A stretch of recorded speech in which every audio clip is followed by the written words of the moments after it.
মিথিলা মৌ কি লিখছে দেখেন। এই মহিলা আসলে একটা বেদব। এতগুলো কমেন্ট করলাম, একটাও রিপ্লাই দিব না।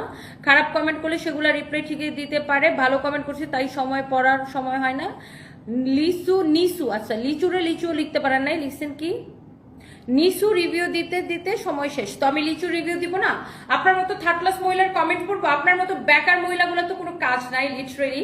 আরেকটা মেয়ে রাজশাহীতে বসে কাজ করতেছে, আরেকটা মেয়ে রাজশাহীতে বসে কাজ করতেছে কষ্ট করে, আমার জন্য সে ঢাকায় লিচু পাঠাইছে। তো আমি কি লিচুগুলা নিয়ে খায়া বসে থাকবো? তার লিচুর রিভিউ দিব না?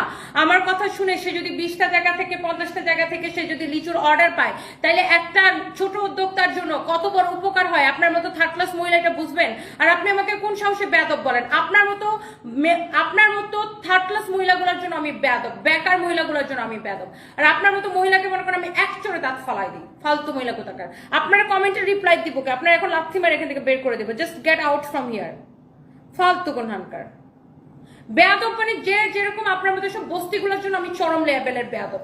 আপনার মতো মানুষগুলো কি করে? আমি লিচু রিভিউ দিব না তো কি করবো? একজন আমার জন্য রাজশাহী থেকে লিচু পাঠাইছে, একজন এত কষ্ট করে, একটা মহিলা যদি গ্রামের মানে মফস্বলে বসে সে যদি বাগান করে, বাগান চালায়, সেই বাগান লিচুর বাগানে লিচু ধরাইয়া তারপর সেই লিচু প্যাকেট করে সারা বাংলাদেশে ডেলিভারি করা, বুঝেন এই কষ্টের মানে? বুঝেন?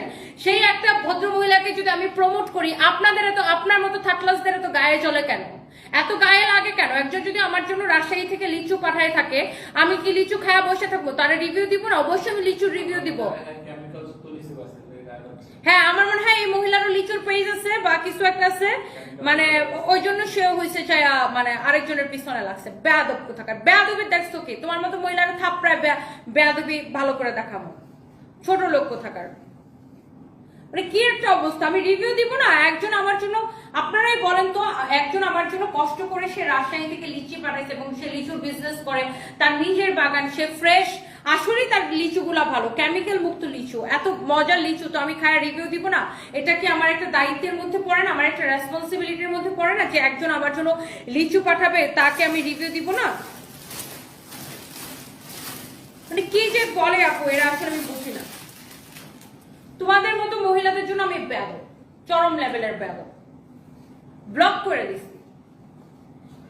এখন আমাকে যদি কেউ ভালোবেসে কিছু পাঠায় প্রমোশনের জন্য, তো আমি তো প্রমোশনের জন্য পয়সা নিই না, কেউ তো আমাকে মানে পয়সা দিয়ে প্রমোশন করাইতে পারে না। তো কেউ যদি আমাকে ভালোবেসে কিছু পাঠায় আর জিনিসটা যদি ভালো হয়, তাহলে আমি রিভিউ দিব না? কে? বাই দ্য ওয়ে, এটা হচ্ছে দেখেন আরেকটা, একজন উদ্যোক্তা আরেকজন উদ্যোক্তার মানে কষ্টটা বুঝে। আমি বুঝতে পারি যে মফস্বলে বসে বিজনেস করা কতটা